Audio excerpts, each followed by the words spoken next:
Pastor, amém? Amém. Estamos sempre em nome de Jesus. Glória a Deus. Glória a Deus. Abra comigo a sua Bíblia no livro de Juízes, no capítulo de número 4, Meu Deus. a partir do verso de número 18. Livro dos Juízes de Israel, capítulo de número 4, a partir do verso 18. Juízes fica lá no comecinho, logo depois de Josué, você encontra o livro dos Juízes de Israel, capítulo de número 4, a partir do versículo 18. Se alguém não tiver a Bíblia ou tiver com dificuldade de encontrar, acompanhe aqui pelo Data Show para a gente fazer esta leitura. Quem encontrou, dá glória a Deus. Glória a Deus. Diz assim a epígrafe: Jael mata a Sísera. Verso 18. E Jael saiu ao encontro de Sísera e disse-lhe: Retira-te, Senhor meu, retira-te para mim, não temas. E retirou-se para a sua tenda, e ela o cobriu com uma coberta, ou em outras traduções, com um tapete. Então ele lhe disse: Dá-me, peço-te, de beber um pouco de água, porque tenho sede. Então ela abriu um odre de leite e deu-lhe de beber e o cobriu.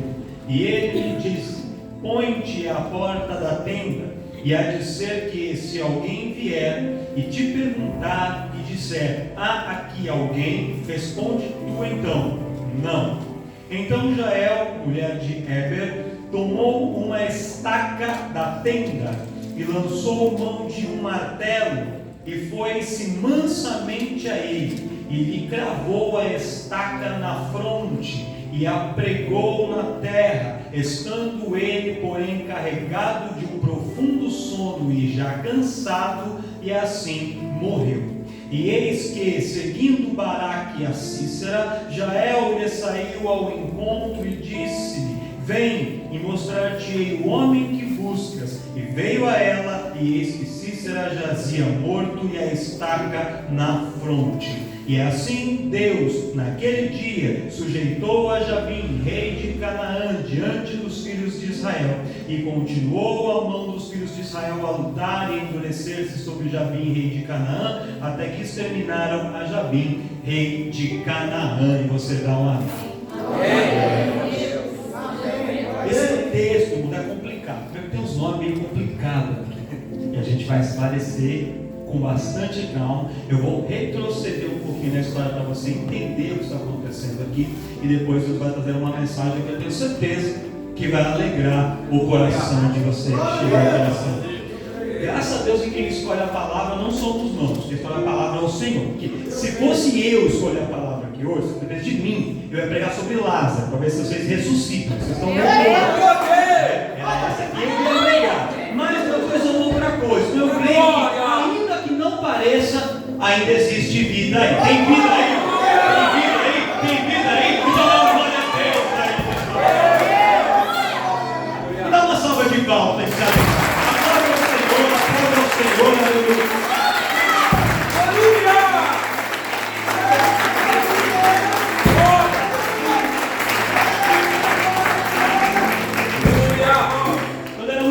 Quando era o verão, porque estava calor. Aí estava calor, aí ficou derretendo na igreja. Ai, está calor. Agora porque está frio. Ah, irmão, vai.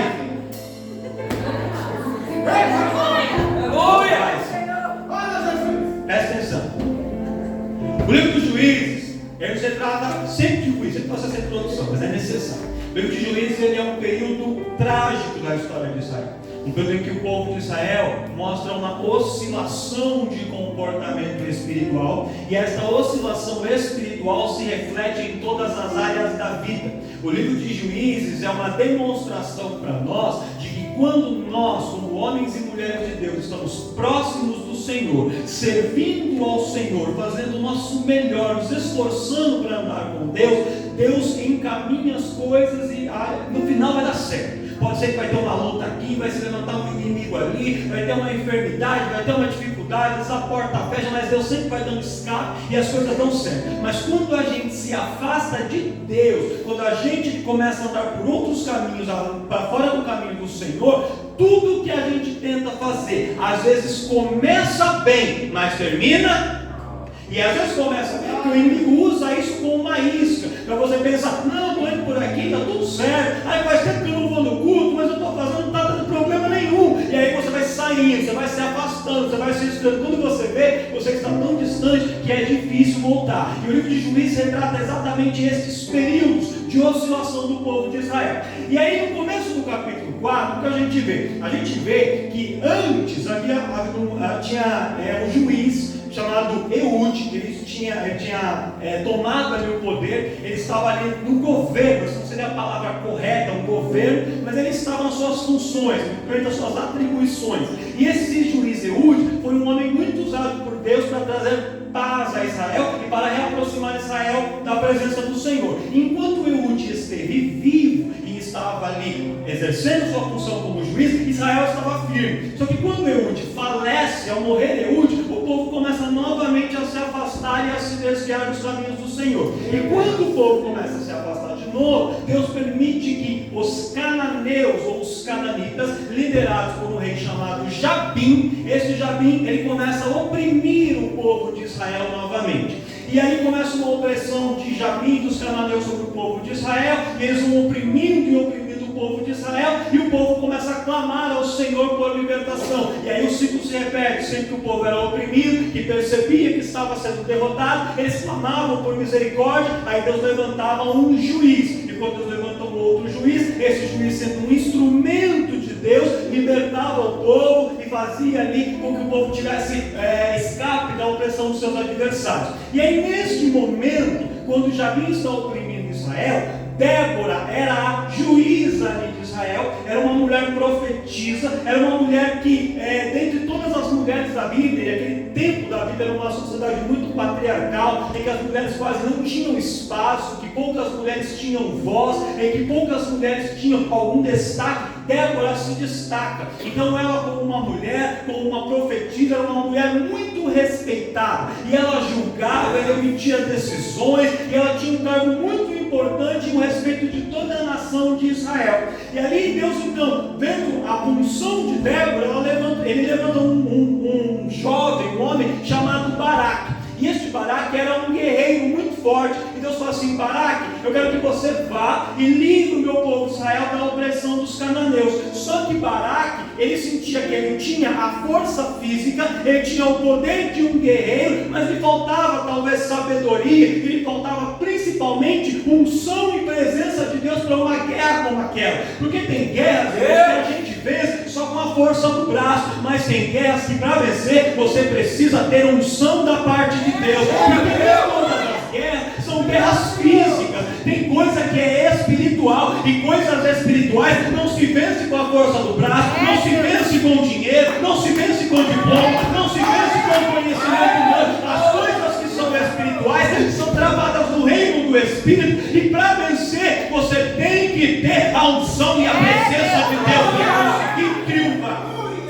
Muita gente critica Baraque, que Baraque era covarde, que Baraque ele era medroso, que Baraque ele não assume a posição que ele tinha que ter. Só que eu tenho uma opinião um pouquinho diferente. Eu sei que minha opinião é polêmica, ela é impopular, mas sabe como eu vejo? Eu vejo o Baraque como um homem que ele não tinha uma espiritualidade muito bem desenvolvida, e ele sabia disso. E ao invés de fazer de conta que ele era o espiritual, o supermente, ele reconhece que ele tinha força para uma coisa, mas tinha limitação para outra coisa. E naquilo que ele não era bom, ele vai pedir ajuda para quem podia ajudá-lo. Ele fala assim: eu sou forte, meu braço é forte, eu sei atirar lanças, flechas, eu sei lutar com a espada, mas na parte espiritual eu sou mais fraquinho, mas eu conheço alguém, eu conheço o pastor Inácio que pode me ajudar. Então, se eu posso fazer uma coisa, mas tenho limitação para outra coisa, eu vou pedir ajuda para quem pode me ajudar. Eu quero que nessa noite você olhe para a pessoa da sua direita, para a pessoa da sua esquerda, e diga assim para ele, diga assim para ela: eu quero contar com a sua ajuda para as coisas que eu não sou bom, para as coisas que eu sou fraco, para aquilo que Deus precisa me usar. Nem tudo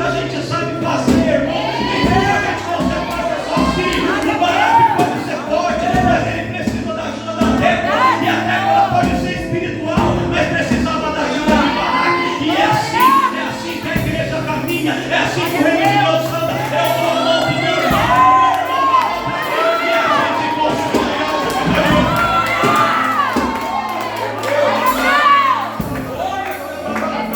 Glória a Deus!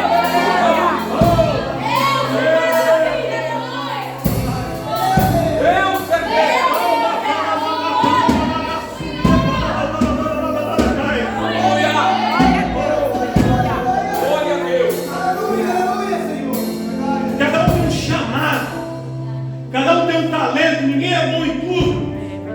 E a gente precisa uns dos parar com a da ajuda de Débora. Fala, Débora, vai comigo.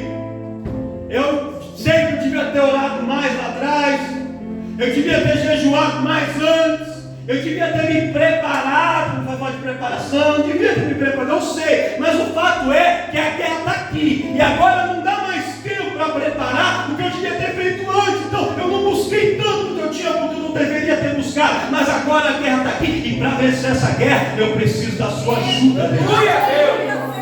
E a Débora fala assim: beleza, mano, falou beleza, mas isso eu estou inventando, mas ela falou daí. Ela disse: eu vou parar com você, só que é o seguinte, se eu for com você, para você entender, vai ficar uma lição para você. A gente tem que entender que para a gente estar preparado para o que Deus faz na nossa vida, a gente tem que buscar e se preparar mais. A gente tem que começar a plantar desde lá de trás, para quando chegar o desafio, a gente está pronto. E às vezes nós negligenciamos a nossa fase de preparação, e a luta nos surpreende. Quando surpreende, Deus vai preparar pessoas para estar com você, para você não ser derrotado, porque você não será derrotado nem envergonhado. Mas algumas lições vão ficar para a gente aprender, e a necessidade de se preparar com antecedência. E Deus então faz assim, faz uma estratégia, e fala assim, através da boca de Débora para Baraque: Baraque, você vai ir para a batalha, eu vou dar ali o suporte em oração, só que quando ocorrer a vitória, dessa vitória você não terá glória. Deus vai usar uma mulher para poder vencer essa batalha, e o nome do Senhor vai ser glorificado através da vida de uma mulher, e não através da sua vida, para que você entenda que Deus dá vitória, mas que a honra e a glória pertencem a Ele. Aí na cabeça de Baraque, que ele pensou? Quem que ele pensou que seria a mulher que ia vencer? Débora. Ele achou que Deus ia usar Débora. E Deus usou Débora como nos bastidores. Mas a mulher que Deus ia usar para dar o desfecho naquela batalha não era Débora, era outra pessoa. Uma mulher chamada Jael. Sabe por quê, irmãos? Porque Deus escolhe e usa pessoas improváveis. Meu Deus. Você consegue olhar para alguém? Fala assim para ele, fala assim para ela.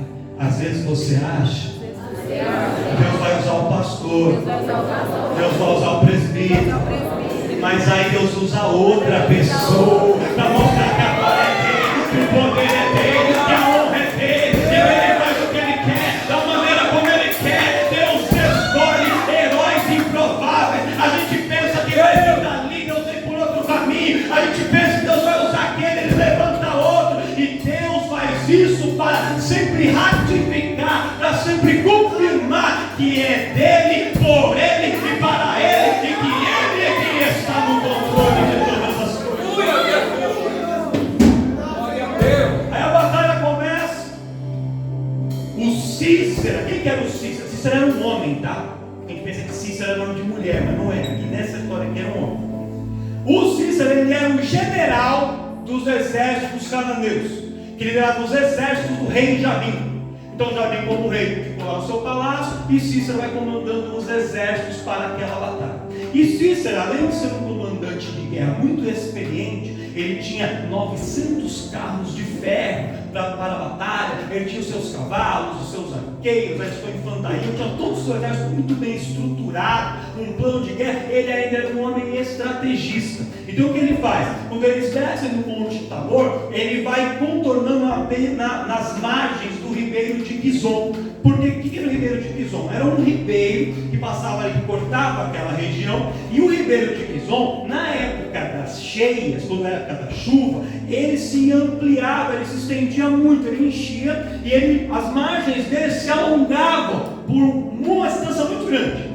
Só que na época da seca, ele encurtava, ele diminuía, ficava bem estreitinho, só um fio reduzido de água. E ali aquela região que na época da cheia ficava coberta de água, secava e ficava uma região plana. Então ali virava como se fossem duas pistas laterais e o ribeiro de Quizon no meio. Naquele momento que era a época da seca, então o ribeiro de Quizon estava bem curtinho, era um fio pequeno de água e havia duas pistas bem largas do lado. Aí o que o Cícera pensa? Vou descer com os meus carros de guerra ali, vou trafegar por essas pistas já preparadas no terreno plano. Os meus carros são de ferro, os carros pesados. Se tiver que subir montanha, subir morro, eles não conseguem, mas no plano eles funcionam muito bem, e a gente vai avançar contra Israel, e vamos pegar eles ali, e vamos destruir esse povo de Israel, e acabar com essa guerra. Vai ser fácil, vai ser moleza. Foi isso que ele pensou, e ele desce ali com os seus carros, coloca os carros na beirada do ribeiro de Quizon, e começa a trafegar por ali. Só que ali o que acontece? Ele se esquece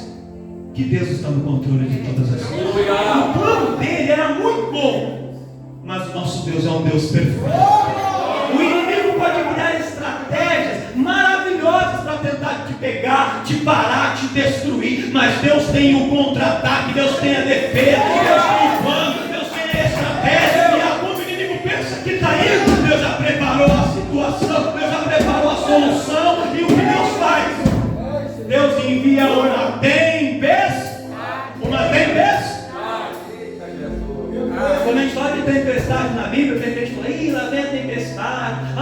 Irmão, nem toda tempestade é para te destruir, viu? Nem toda tempestade é para te matar. Nem toda tempestade é para te fazer mal. Às vezes Deus permite uma tempestade na minha vida, às vezes Deus permite uma tempestade na sua vida, mas essa tempestade não é para destruir. Essa tempestade é livramento de Deus. Não reclama da tempestade, não reclama das provas, porque às vezes você não está entendendo, mas o Deus que está no controle vai usar essa tempestade para parar o teu inimigo, para paralisar o adversário e para te dar vitória nessa situação.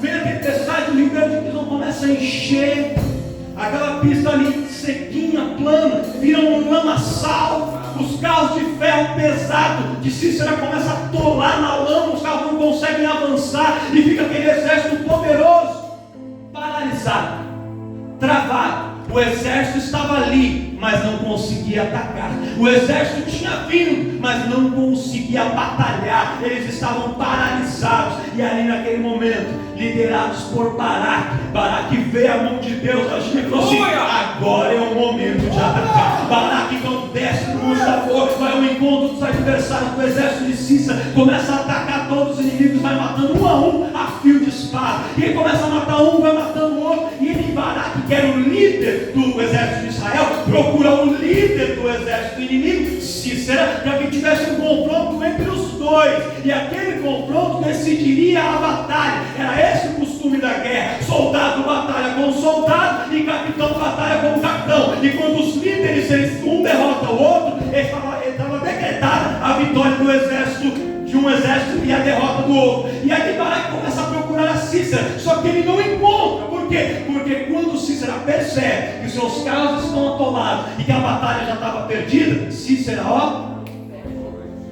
vaza. Ele mete marcha. Ele sai vazado. Corre para lá, vai para um lado, se enfia no meio de uma árvore, vai embora. E Baraque começa a procurar Cícera, mas ele não encontra. E onde Cícera vai? O texto que nós lemos explica. Ele vai para uma espécie de acampamento de um povo. Eu começo a pregar agora. Aleluia! Quem era esse povo? Eram os queneus. Quem eram os queneus? Os queneus eram um povo nômade, um povo, uma espécie de beduínos do deserto. Então eles moravam em tendas e eles ficavam numa determinada região. Quando acabava ali o pasto, ficava seco demais, o sol ficava muito forte, então vinha o inimigo, eles desarmavam as tendas e iam para outro. Aí se estabelecia lá, ficava um tempo, quando a coisa ficava complicada, eles iam para outro. E ficavam mudando, ficavam migrando, era um povo nômade. E esse povo, os queneus, eles tinham uma aliança com Israel desde a época de Moisés. Através de Moisés, Deus havia feito uma aliança com os queneus. Então, os queneus, essa tribo nômade, e o povo de Israel tinham uma aliança. Era um povo que vivia pacificamente. E desse acampamento dos queneus havia um líder, um chefe, um homem chamado Éber. E este homem chamado Éber, que era o líder daquele grupo de queneus daquela região, ele se estabelece naquela localidade que ficava na fronteira da terra ocupada pela tribo de Naftali. Ou seja, ele era vizinho do povo de Israel. E como historicamente esse povo vivia em paz, os queneus viviam em paz com o povo de Israel. Eles não tinham contenda, eles não brigavam, dividiam a água, dividiam os pastos, só de açúcar, botavam uma xícara de açúcar ali, aí acabava a água, o outro ia deixar pegar um pouco de água ali, e eles se ajudavam. Eles viviam pacificamente em relação colaborativa. Só que, quando Jabim, o rei dos cananeus, começa a oprimir Israel, o Éber, vendo que a sua tribo era bem pequenininha, o seu grupo era pequeno, ele ficou com medo. Então o que ele faz? Ele secretamente faz também uma aliança com Jabim, o rei dos cananeus. Ou seja, Éber e o povo dele, os queneus, estavam na fronteira entre Israel e as terras de Canaã, e tinha aliança com um lado e tinha aliança com o outro. Eram os populares em cima do... Meu Deus. Um ajuda aqui, eu ajudo ali, eu vou no culto hoje, vou ler a mão amanhã, Eita glória!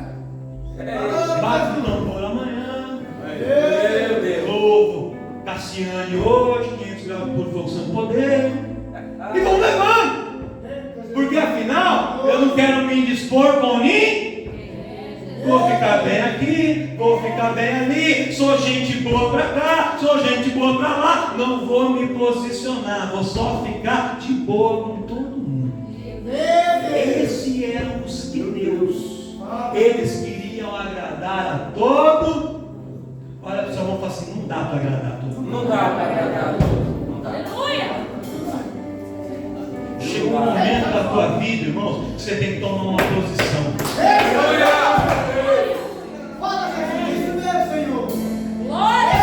Chega um momento que você tem que saber falar sim para um e vai ter que automaticamente falar não para outro. Não dá. Você consegue levar isso por um certo tempo, mas não dá para levar essa situação para sempre. Não dá para você ir na festa da faculdade com um chope rolando, e o vinho, e a cachaça, e o cigarro eletrônico, e o baseado. Aí você fala: não, eu só estou aqui, eu não estou fumando nada, eu não estou bebendo, eu só estou aqui só porque o fulano é meu amigo, porque o outro é gente boa, porque o outro é legal. Aí você sai da festa, vem para a igreja, aí canta, adora, dá um soltinho, fica estranho, aí vai para a festa de novo, e acha que não está na hora de tomar uma posição e dizer de que lado que você está.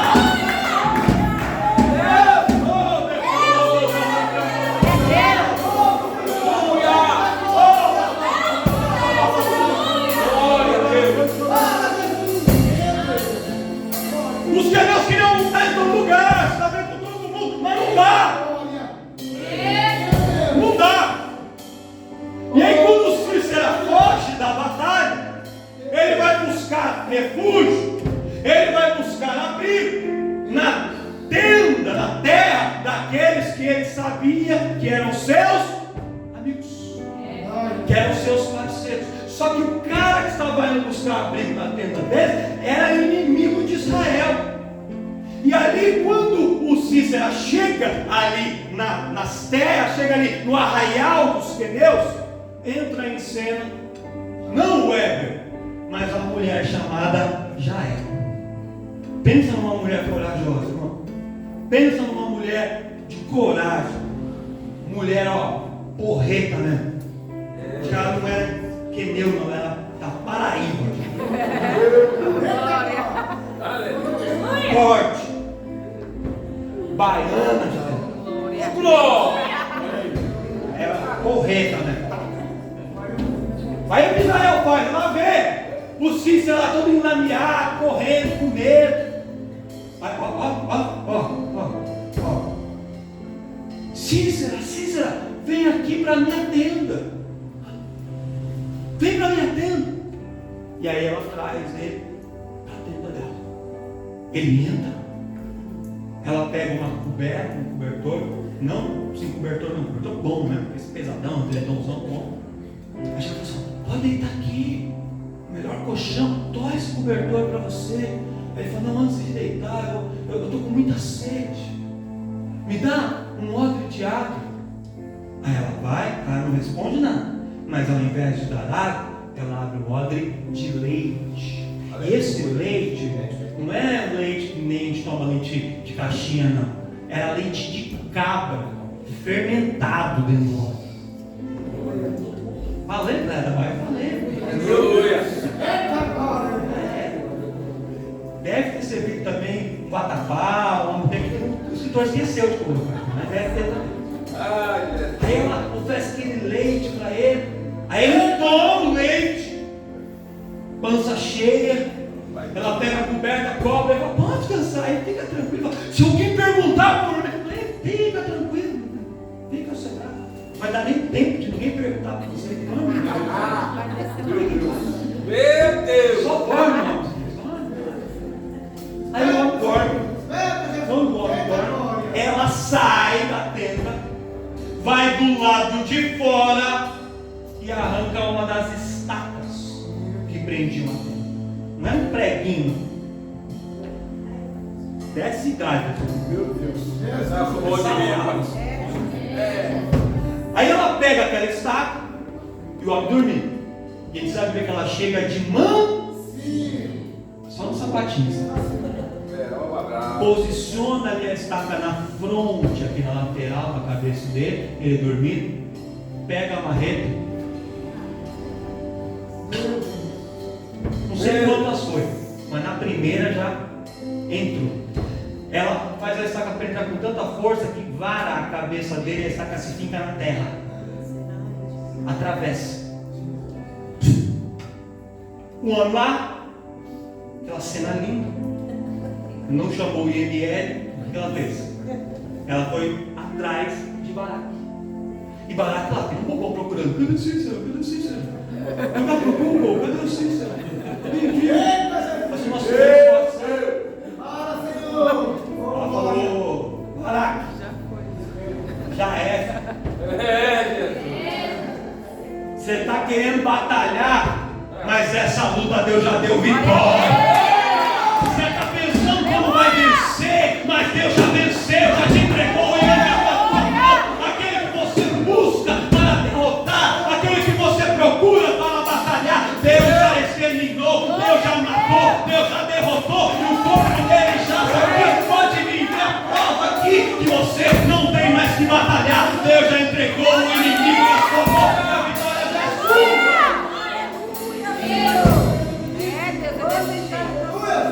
E Baraque ganha aquela batalha, e através da vitória de Baraque, o povo todo de Israel ganha aquela peleja, e o povo vence, e os cananeus são derrotados, e aquela opressão termina, e começa um ciclo de paz e prosperidade para Israel. Glória a Deus. Não através de Baraque, mas através das mãos de Jael.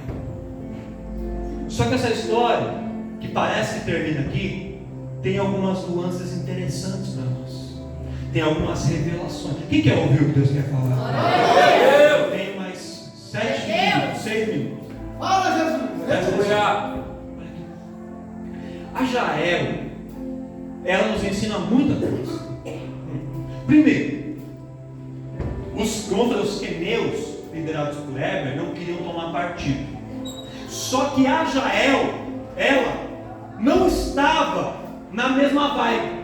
Então ela sabia que a maior parte do povo estava ali em cima do muro, mas ela decidiu tomar posição. Por quê? Por dois motivos. Primeiro, porque lá atrás o povo dela tinha uma aliança com Israel, e ela não permitia que essa aliança fosse quebrada. Por quê? Porque o homem e a mulher de Deus tem palavra e tem compromisso com aquilo. Glória a Deus. Quando assume compromisso, leva o compromisso a sério. Aleluia. Segunda coisa, porque ela era inteligente. Pensa comigo, irmãos. Quando os cananeus derrotassem Israel, logo na sequência, eles iriam atacar os queneus, destruiriam os queneus, que era uma tribo desse tamanhozinho, iam exterminar aquele povo e tomar posse de todo o território. Se eles não estavam poupando Israel, por que poupariam os queneus? Não poupariam.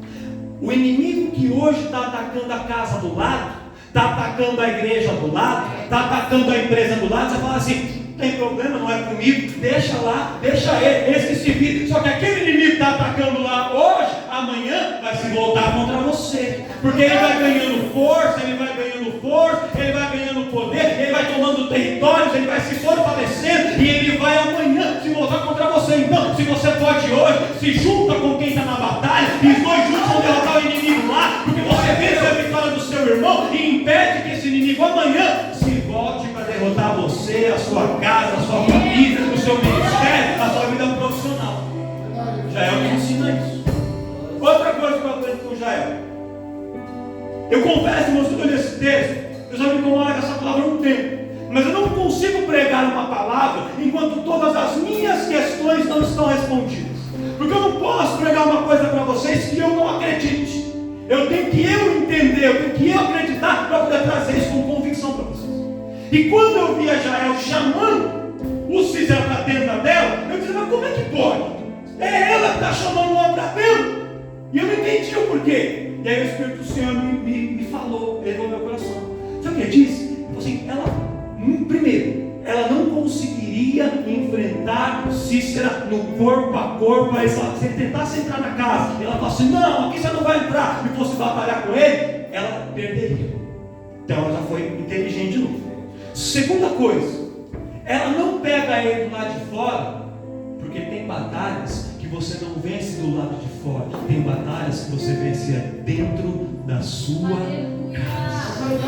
É dentro da sua tenda. Tem muita gente trazendo coisas que deviam ser resolvidas dentro da tenda, para fora da tenda, para todo mundo ver, falando na frente de vizinho, falando na frente de família, falando na frente de parente. Deus manda dizer assim: tem batalha, você vai trazer para dentro da sua casa, para dentro da sua tenda, você vai fechar a porta, e é dentro da sua tenda que eu vou dar vitória. Não é para o vizinho saber, não é para o tio saber, não é para o pastor saber, não é para o irmão saber, é você e Deus dentro da sua casa. Deus vai te dar vitória, é no secreto, é no seu quarto de oração, é na sala, é sentado um de frente para o outro conversando. Não precisa ter intermediários, irmão. A gente tem que parar de abrir tudo da nossa vida, tudo da nossa casa, tudo da nossa família para qualquer um. Entra na sua casa, entra na sua tenda, fecha a porta, porque ali dentro Deus vai operar e vai dar vitória. Quem está entendendo o que Deus está falando? Quem está entendendo? Hoje é culto de família. Quer ter vitória dentro de casa? Não grave suas batalhas dentro de casa. Outra coisa, tem estratégia para tudo, pastor. Tem hora que a gente pega firme mesmo. É 2 pés no peito e vai que vai. Mas tem hora que você tem que saber falar mais mansinho. Tem hora que você tem que ter um jeitinho. Então você tem que pegar um cobertor, cobre. Querido. Querido. Meu Deus. Quer um bombom? Quer? Deixa que eu lavo a louça e segue hoje também. Tem hora, irmão, que a gente tem que ter extra. Não é qualquer coisa, 2 pés no pé e brigar. Não é. Tem hora que você vai confrontar, mas tem hora que você tem que saber falar de mansinho. Aleluia! Você tem que chegar com isso. Até Deus fez isso. Elias viu lá o fogo, o vento, o terremoto. Aí Deus fala com Elias com uma voz mansa e suave. Aleluia. Olha para o seu irmão, fala bem manso e suave. Fala assim, ó, Deus falando com você. Te ensinando aí. Quer ter colocado essa em muitos casais.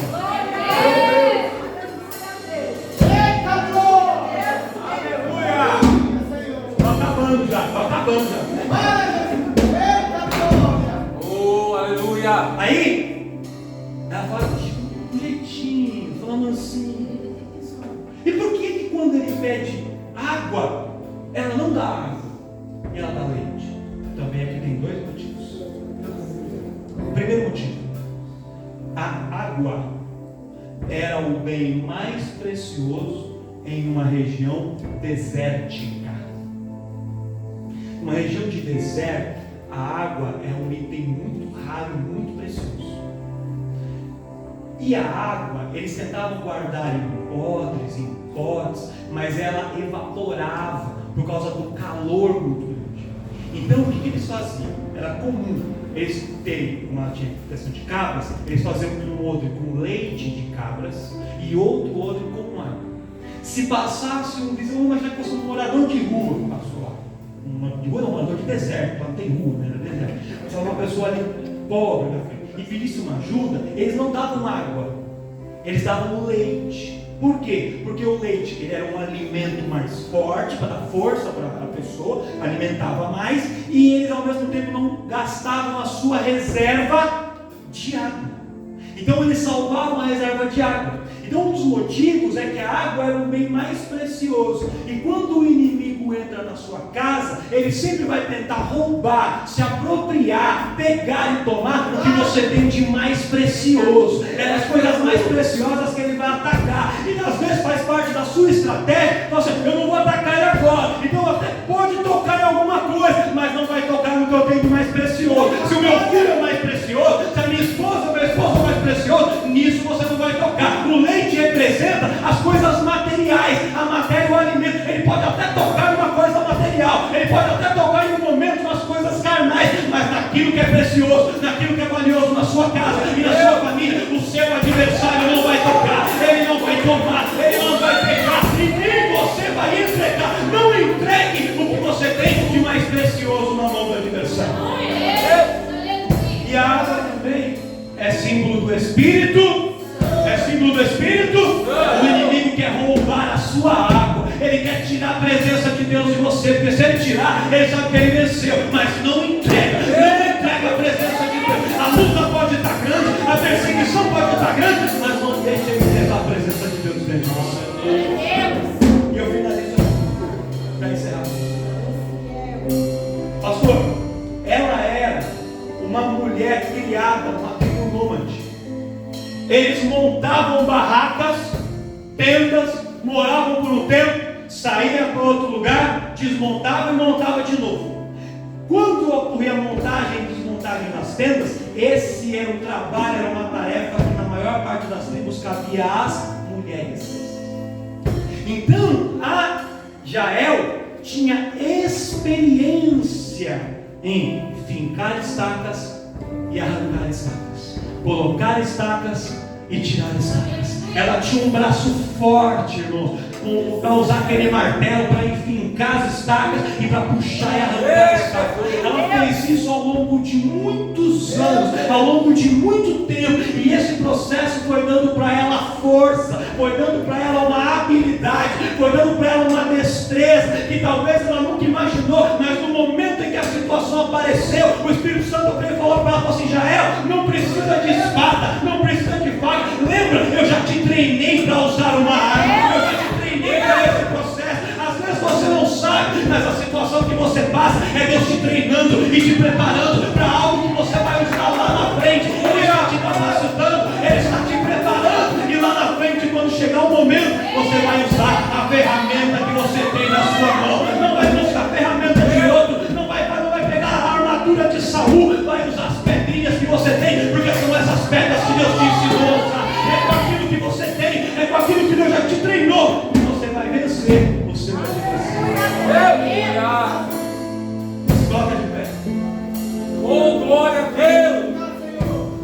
você orar. Escuta isso. Tem uma história que conta com um homem. Ele ora a Deus, pedindo para que Deus o capacitasse para os desafios da vida, para ser um vencedor. E aí Deus dá uma ordem para aquele homem. Então, assim, está vendo? Aquele monte, aquele outeiro dele, está vendo? Aquele montinho ali, vai lá todo dia de manhã, empurra ele, empurra ele, empurra ele. E o homem foi, fez isso no primeiro dia. Sabe quantos centímetros o outeiro se moveu? Nenhum. Fez no segundo dia, terceiro dia, uma semana, um mês. Sabe quanto o outeiro se moveu? Nenhum centímetro. Aí ele fez mais um pouco, aí ele cansou. Aí ele virou para Deus e falou assim: Deus, o que adianta? Eu estou empurrando, eu estou fazendo força, mas essa montanha não se move nada. Aí Deus fala para ele assim: mas não é com a montanha que eu estou preocupado, não é sobre a montanha, é sobre você. A montanha continua no mesmo lugar, mas olha os seus braços, eles já não são mais os mesmos. Olha as suas pernas, a musculatura da sua perna, olha a sua panturrilha, olha aí você mudou. O outeiro permanece o mesmo, mas você está diferente. O processo que Deus te coloca não é para mudar sempre a situação ao redor, mas é para mudar você através da situação. Ele vai te capacitando, Ele vai te preparando. E quando se entra na sua terra, você fala: pode até ter entrado, mas não vai sair daqui com vida, porque o Senhor vai dar vitória. E você vai dar famílias aqui, vai dar vitória para pessoas aqui, e Deus tem te preparado, te capacitado, e você vai sair daqui com a vitória. E se você crê nesta noite que você está levando uma bênção para a sua casa, está levando uma bênção para a sua família,